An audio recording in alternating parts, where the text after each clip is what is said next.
నమస్తే. ఇన్నాళ్ళు నన్ను సపోర్ట్ చేస్తూ, ఎంకరేజ్ చేస్తూ మీ ప్రేమని నాకు అందిస్తున్న ప్రతి ఒక్కరికి కృతజ్ఞతలు.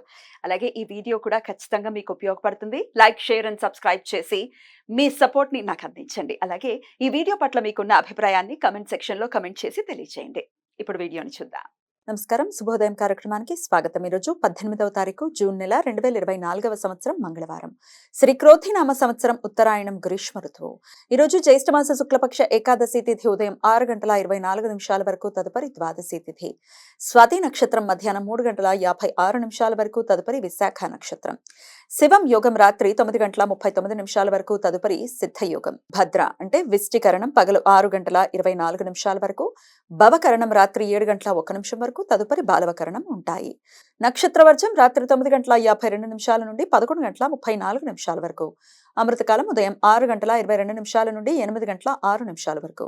హైదరాబాద్ ప్రాంతం వారికి సూర్యోదయం ఉదయం 5:42 సూర్యాస్తమయం సాయంత్రం 6:53 చంద్రోదయం మధ్యాహ్నం 3:35 చంద్రాస్తమయం రాత్రి 3:05 అభిజిత్ ముహూర్తం పగలు 11:41 నుండి మధ్యాహ్నం 12:44 వరకు.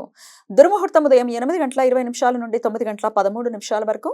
మరలా రాత్రి 11:13 నుండి 11:56 వరకు. రాహుకాలం మధ్యాహ్నం 3:35 నుండి సాయంత్రం 5:14 వరకు.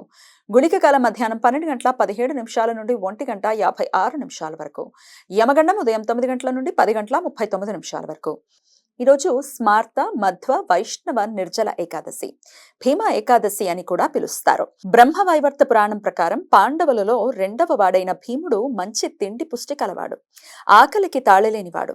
ప్రతి 15 రోజులకు వచ్చే ఏకాదశి అందరూ ఉపవాసం ఉంటే ఆకలికి తాళలేక తాను మాత్రం ఉండేవాడు కాదట.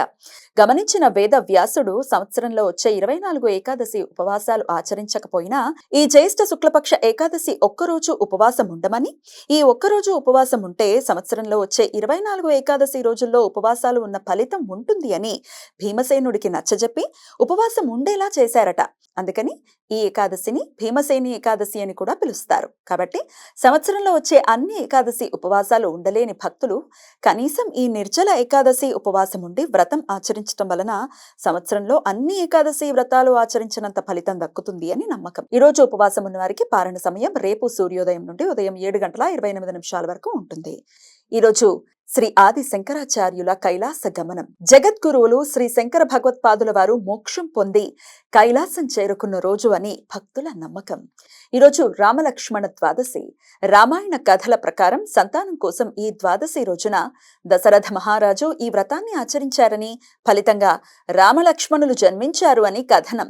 సంతానం లేని దంపతులు ఈ రామలక్ష్మణ ద్వాదశిని పరిపూర్ణ శ్రద్ధతో, కఠిన ఉపవాస దీక్షతో వ్రతం చేయటం వలన పుత్ర సంతానం కలుగుతుంది అని, జన్మ సార్థకత ఏర్పడుతుంది అని నమ్మకం. మంగళవారం ద్వాదశి తిథి విశాఖ నక్షత్ర కలయిక ఉండటం చేత త్రిపుష్కర యోగం ఈ రోజు మధ్యాహ్నం 3:56 నుండి రేపు సూర్యోదయం వరకు ఉంటుంది. ఈ యోగ సమయంలో చేసే ప్రతి పని జీవితంలో మరలా 3 పర్యాయాలు చేయాల్సిన సందర్భాలు ఏర్పడతాయి. అందువలన ఈ సమయంలో ఎటువంటి తొందరపాటు, అశుభ నిర్ణయాలు తీసుకోకుండా జాగ్రత్తలు తీసుకోవాలి.